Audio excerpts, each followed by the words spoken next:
Hey everyone! Last time we talked about different approaches to therapy and how focusing only on reducing symptoms might miss the bigger picture. Today, we're going deeper into something really fascinating: the relationship between therapists and clients and how good therapy should actually work to make itself unnecessary. Think about this.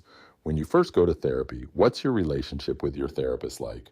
Most people walk in and say something like, I have this problem, or I'm dealing with this issue. They're not just stating facts, they're unconsciously asking, what can you do about this? This creates an interesting dynamic where the therapist is seen as this all knowing figure who has all the answers. But here's where it gets interesting. A good therapist isn't actually supposed to be this guru who knows everything. Instead, they should be working toward making themselves less necessary over time. It's like teaching someone to fish instead of just giving them fish every week. Let me break this down with a simple example. Imagine you go to therapy because you're afraid of thunderstorms. A typical approach might help you realize thunderstorms are rare and usually harmless. Problem solved, right?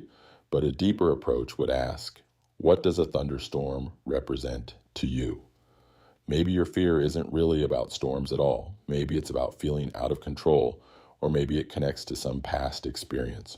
Just treating the fear misses the chance to understand yourself better.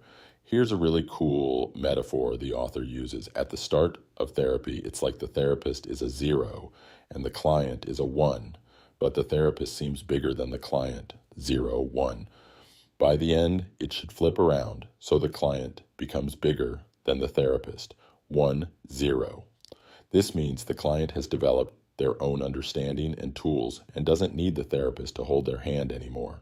This reminds me of how we learn in general. Think about learning to drive. At first, your instructor seems to know everything and you feel like you know nothing. But eventually, you develop your own style and confidence, and you might even become a better driver than your instructor. That's how therapy should work too. The author brings up an interesting point about advertising too. You know those car commercials showing someone driving through beautiful mountain roads? We might think, oh, I won't buy that car just because of this ad. But the ad is actually selling us an experience, a feeling of freedom. Similarly, some therapy approaches might just treat surface level symptoms while missing the deeper patterns that shape our behavior and choices. The big takeaway here is that good therapy should do more than just fix problems. It should help you understand yourself so well that you eventually outgrow your need for the therapist.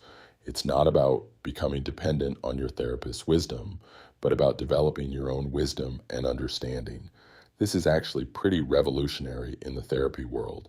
A lot of current approaches focus on giving you tools to cope with problems, which is important, but they might miss the chance to help you deeply understand yourself and your patterns. It's like the difference between having a GPS that tells you where to turn versus actually learning to navigate and understand maps yourself. Think about it. Wouldn't it be more powerful to not just solve today's problem, but to understand yourself so well that you can handle whatever new challenges come up in the future? That's what the author is arguing for. Therapy that makes itself unnecessary by making you your own best expert. The author even uses some cool mathematical symbols to represent this journey, showing how the relationship between therapist and client should flip from the therapist being the expert to the client becoming their own expert. It's kind of like graduating from student to master. That's all for today. What do you think about this idea? Should therapy aim to make itself unnecessary? Let me know in the comments, and don't forget to like and subscribe if you want to hear more about psychology and self-understanding. See you next time.